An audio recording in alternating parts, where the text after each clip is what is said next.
This is fun. So fun. It is. So I'm just going to do a quick intro. Thank you to everybody joining us for the first Ask Arena Live After Show.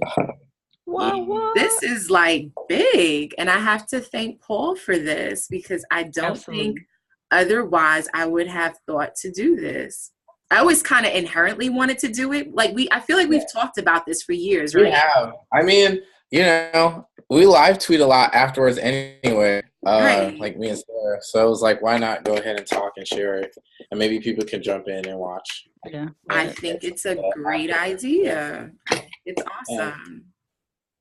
So, guys, I mean, where do we go with this? I think first off, I think it's cool to just hip everybody to like, why us three, right? Because it's like a random pairing. So maybe, Paul, you should start by talking a little bit about how you even got here, because I think it's cool. I mean, you were just an attendee of Ask Arena Live some years ago. And look at us now. Look at us now. How did this happen? How did I end up here?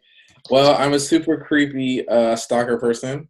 And I think I slid in the DMs, like, low-key. And I was working, at the time I was working on a project. Yeah.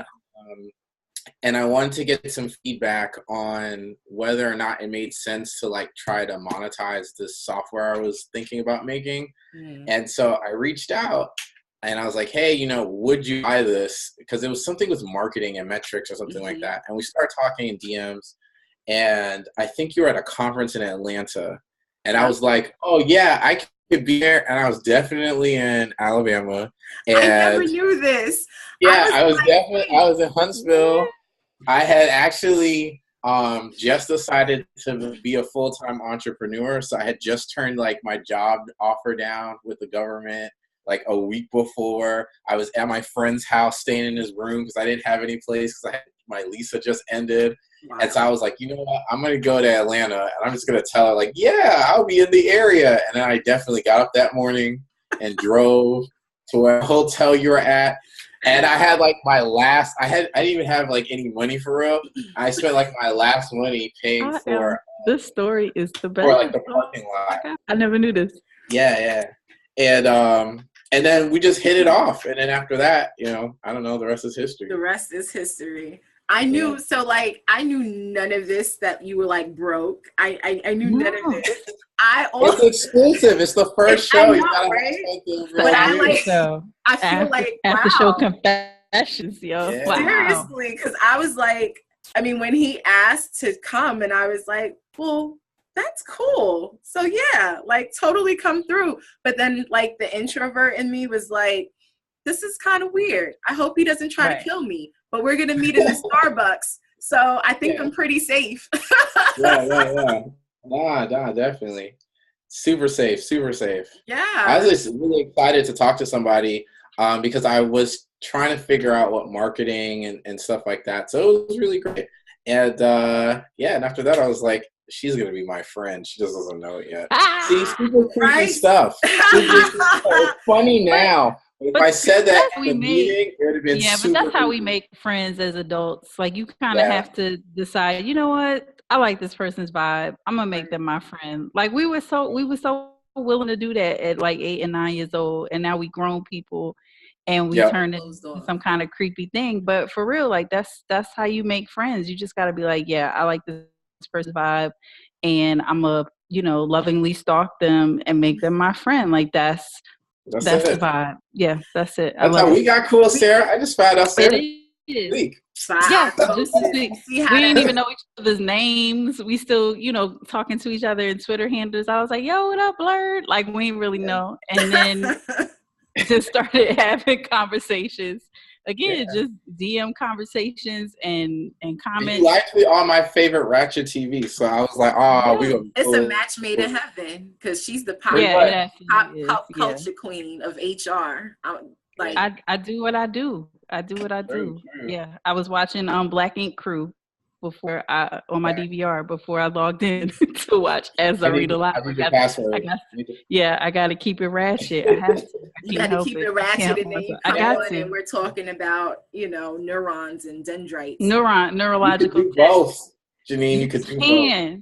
Black people are not a monolith. We can do all these Especially things. us nerds. They be trying to trip on us. Right. Look, I got Pokemon Go on my phone right now. I'm just saying. What? Is that still a thing? They said it's dead. I heard it's dead. My kids still play it from time to time. I don't think it's as popular as it was, but yeah, they still get it on some Pokemon Go. When we go places, it's weird. It's like they'll open it up and be like, "Let me see if I grab some Pokemon real quick." Yeah, and I'm like, "Really?" Yeah. So I do think it's still a thing. I got nerdy kids, you know that. So yes, they are. I have nerdy adult friends, and so I deleted Pokemon because my phone at the time was really bad, and then they kind of just peer pressure me into putting it. So I just put it back on like New Year or something. I just put it back on my phone because they're like really in it. They're like level 25, level 30. Like it's real. Gamers. Yeah. The love. They're the gamers. So Sarah, I want you to kind of introduce how you and I've been rocking forever. That's my sister. Forever. So we started our blogs within like 6 months of each other. And in typical fashion, people immediately told us not to like each other. Like, I remember that. Like, I remember people being like, "Oh, you got to watch out. This arena of HR is here now." And, like there's only room for one of us. So now Nikki and Cardi, we have to have, we got to have a Hamilton style duel to the death. And we walk in and get like, no. So we were like, forget that. We're going to be friends. And I think we scheduled a call that was only supposed to be for 30 minutes, ended up on the phone, both of us at work for at least an hour, if not more. Y'all and possible. Terrible. It's terrible. So using company asset, shady shit, and terrible. We don't work at neither one of those. That's places what I was gonna say. And both of y'all had to leave and do your own thing because we had to do our own thing. So and have just like been friends. Absolutely. We are sisters. That is my blog FF. I'm riding till the wheels fall off with my chime. Like that's it. So it is wonderful just to watch everybody blossom and grow and to just prove all the haters and naysayers wrong. Like we're not going to be at odds with each other. We're going to be friends. We're going to support each other. Y'all can do what you want, but then we doing. So I love it. I love it. I'm just glad to be at the table now. Like I didn't know all that. So actually, the Buzz on HR, that was like one of my first features ever. Like it was one of the first places that I had ever contributed to an article. It was like a big deal for me at the time, and she was just so cool. And back then we all were writing under pen names. So you didn't know who was who, right? Like at all. So I didn't know whether she was a woman or a man. That's right, because I was still Buzz Rooney. Yeah, because she was Buzz Rooney. And so when I found out, I was like, she's a black girl. Yeah. I love it. Like, this is amazing. That's what's up. Yeah, man. So what'd you guys think about this whole neural tech stuff? Yo, it reminds, like when you started talking about, it reminded me of like that movie Limitless, when you started talking about the people wanting to improve their intelligence. And I agree with you wholeheartedly. There's a reason why we evolve slowly, and I think trying to accelerate that just has so many dangers for the person, as an individual. And then the amount of data we collect already, to think that now we could be collecting neurological data, and what do we do with that? And how we gonna find a way to use it to oppress people? So how do we get out in front of that to make sure that Black and brown people don't end up more disenfranchised and marginalized than they already are as we start to make this shift. Like listening to you, you know, the developers of the technology right now, the group you were talking about, you know, they're Nigerian, they're Indian, Yeah, but who it's is, like a Wakanda situation, I feel. yeah, that I feel like, but it's only a matter of time for people come trying to steal your vibranium, though, you know. So, it sounds super, you know, science fiction and very, you know, a lot of potential for good. I will say that, but there's always those, you know, misuses, and I just feel like there's a lot of room for that. So it's a trend to keep watching because it's the next level. Like all of this stuff that we're doing with AI and home automation and wearable tech. At some point, they're gonna want you to swallow something, or you know, insert. I remember reading an article not long ago about that job. I forget where it was, but they were chipping people in order to supposedly get access to areas of the building, and then come to find out they were actually like tracking their movements outside of work, and a woman got fired being somewhere she wasn't supposed to be, or at least in the company's opinion, somewhere she wasn't supposed to be, behind a microchip that they had stuck in her neck or something. So it's all of that kind of stuff. And now you got my thoughts and other things that's going on in my body. Oh, just the potential for misuse and abuses is huge. Yeah, no, I agree. I feel like we can't handle text data of that magnitude currently, let alone neurological data, right? So you look at, all right, I'm gonna use the Kevin Hart situation, right? This is something that happened years ago. He already apologized for. It cost him the Oscars today because everyone didn't know about the fact that he had already apologized for it, right?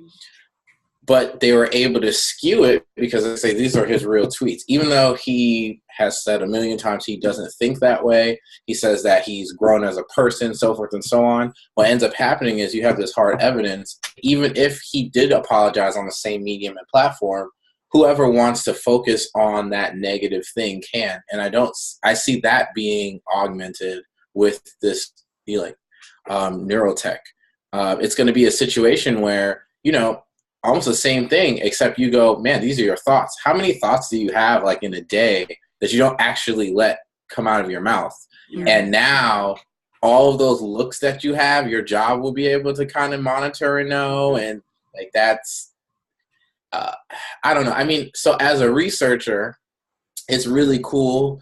And I can understand working in that space, just being excited about having something done and focusing mostly on the positive.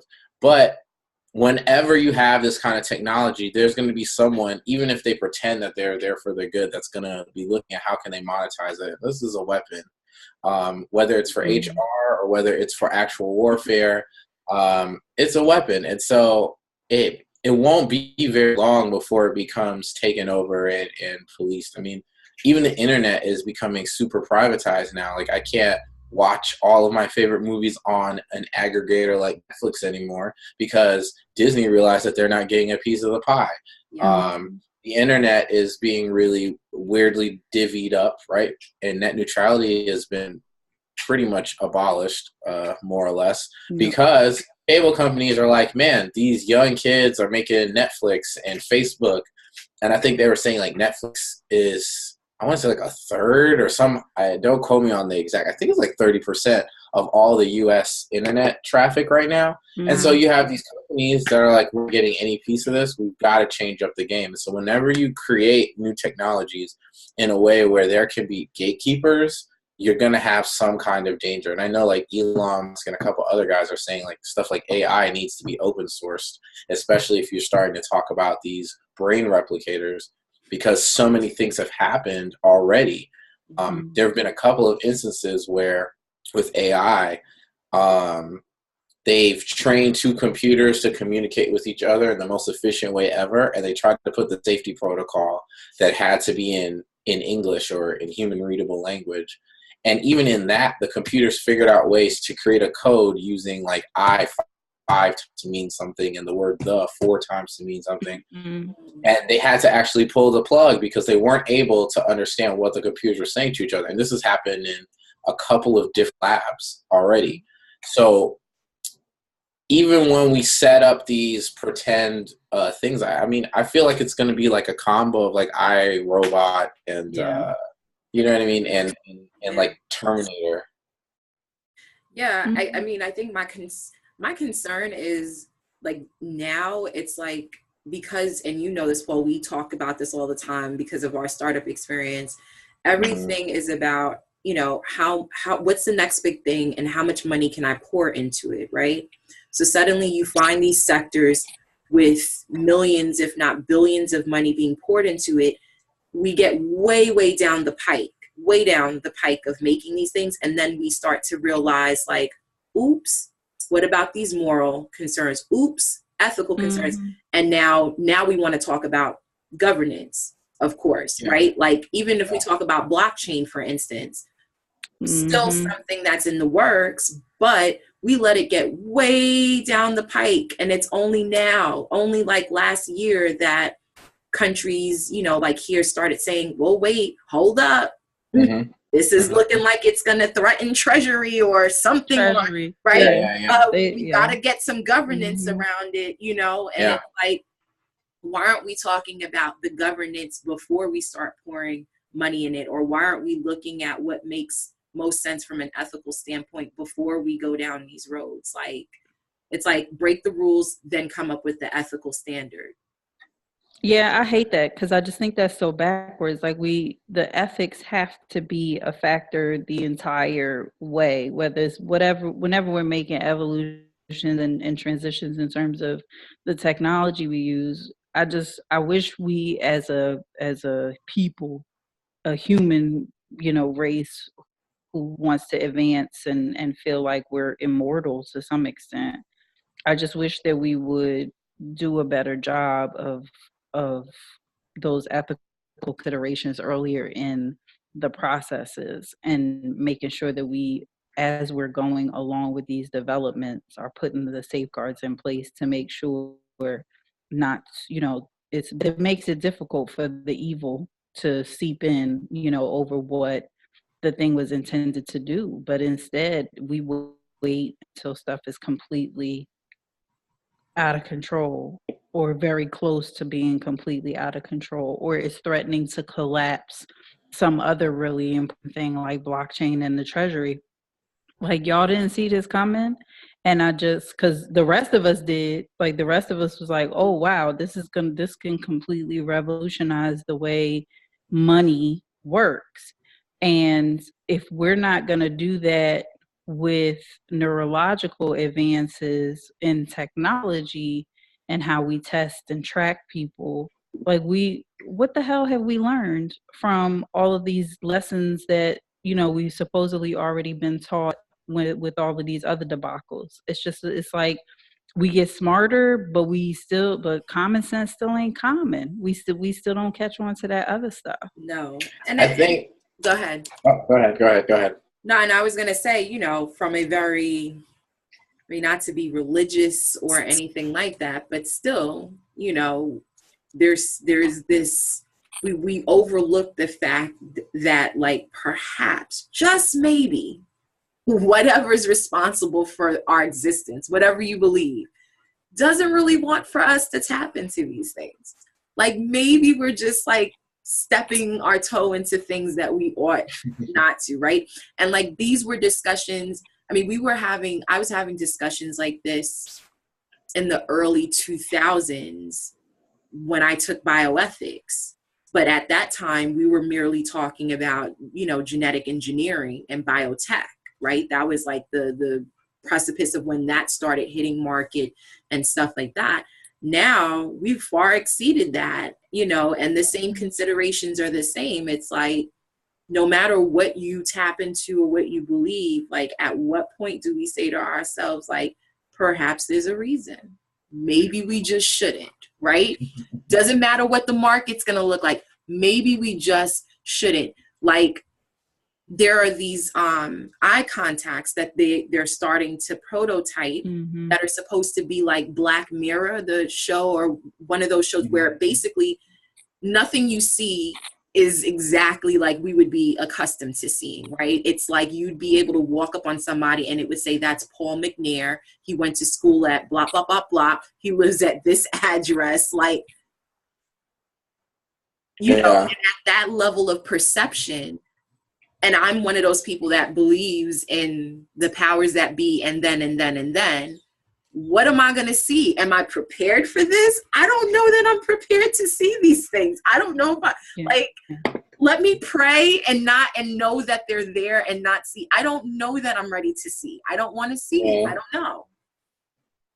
I think that what's going to happen too, which will be really interesting, is you're going to see more ethics courses in these engineering programs and things of that nature, because like you said, so bioethics and biology, I think, and psychology and things of that nature, a lot of social sciences, they really do stress that. Like, I mean, I went through, I don't know how many years of school. I have not taken an ethics class to this day, so anything I do is cool. It's up to my judgment. Right. But I also think that part of it too comes from the type of people that do create these technologies are often things people and not people. Yeah. So you become enamored with the field because you really love the thing. You love not having to be around people. You love not having to think about people. I want to know if I press this button, if I can get this electric current to do a thing. I figured that out. What's the next step? And so it's very what can I do? What can I do? And not necessarily how does it affect. I've been in courses and a situation where, so I started off as like a pure math major before I got into all this applied stuff. And I had a math teacher. She would teach us some stuff in calculus and then say, and then we kind of stop here because we're just mathematicians, and I think engineers do something with it, but this is our part. This is what we do. And I think that this idea of these silos, as we're getting more interdisciplinary, we have to do a better job of also spreading those ethics across disciplines, especially in those where it hasn't really been the focus. Because when you think this is our part, my part is just to make AI happen. My part is just to make the chip that does the thing. There's going to be another person that comes later. If we don't start training everyone to think holistically in terms of the entire system, it's going to get really, really scary. I mean, that's why we have government that's now thinking about what is privacy. And you have people thinking about it that don't fully understand the technology that they're making the laws about. And I know this last election round, there are a lot of younger people and more diverse people, which is really cool. And I think that's as we start seeing a wider or more diverse senates and government, we're going to be able to see laws change in a really effective, a better, more effective way.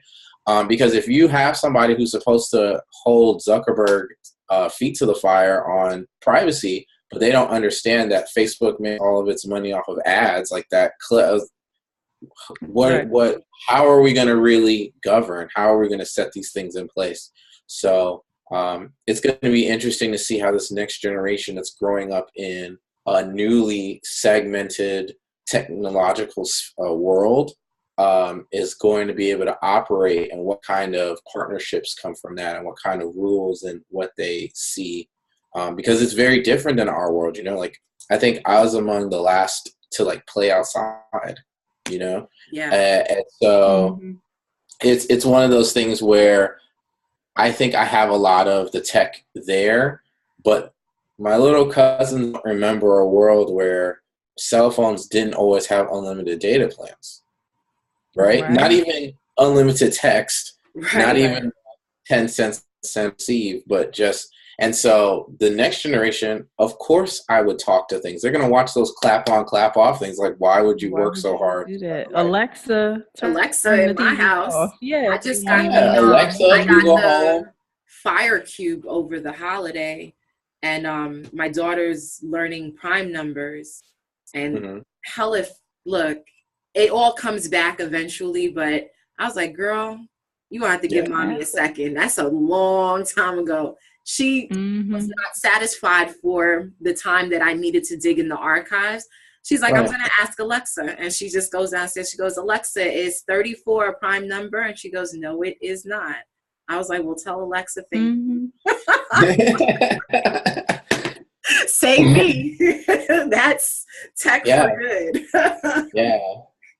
So I'm excited to see that aspect, and I'm excited to see how it forces us to grow as people, because just social media and this large storage of data has forced people to have very real conversations about a lot of topics, because you can't hide from things, right? Like 10, 15 years ago, what happened to whatever happened 10 years prior to that, that was it. You know, you got away with it, you got away with it. And not no now more. We have internet remembers everything. Internet it definitely has democratized forever.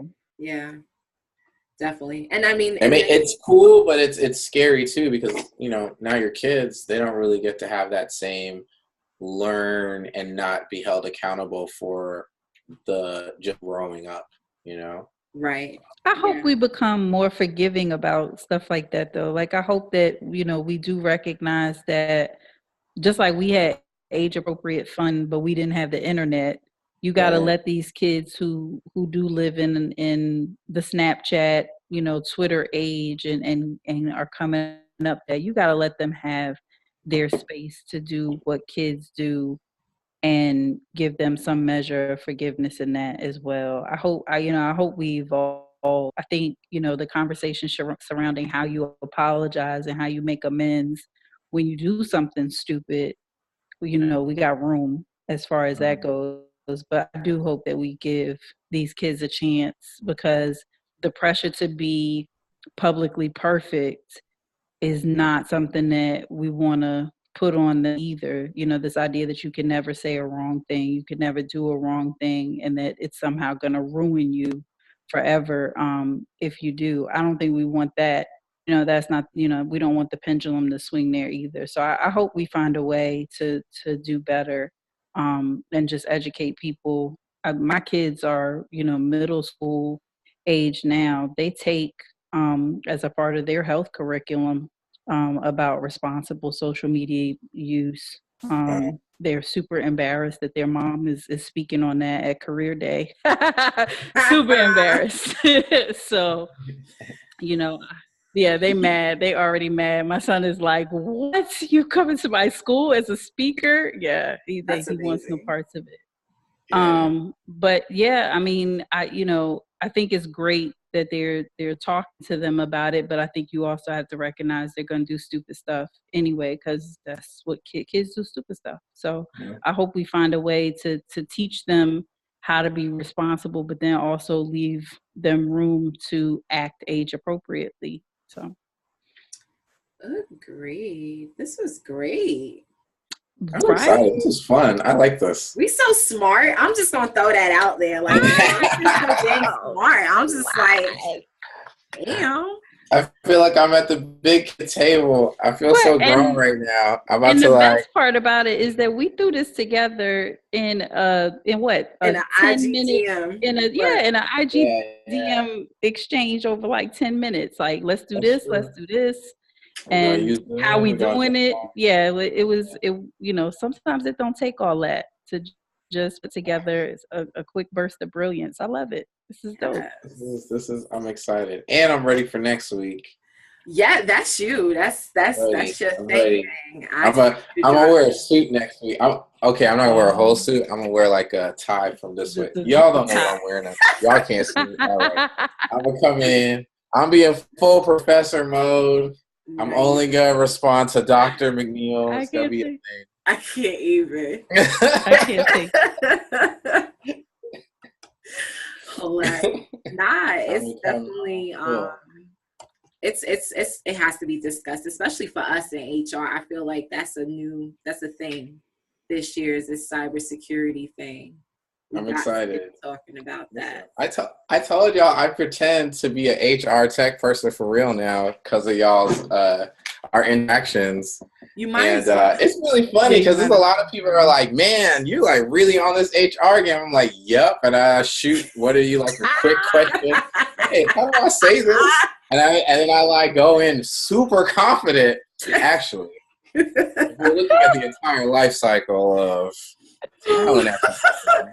I've trained you so well. My good people. Yeah, no, it's really cool. I love technology. I love this space, and yeah, it's been really amazing. Like, I'm really glad that I met y'all.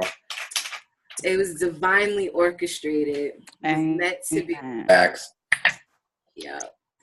All right. Well, we're going to wrap it up here. Hope you guys enjoyed this first episode of the Asarina Live After Show, and join us next week after Asarina Live for more smart banter. Yeah. Yeah. All right, guys. All right, everybody. Have a good night. Bye. All right, good night. Bye.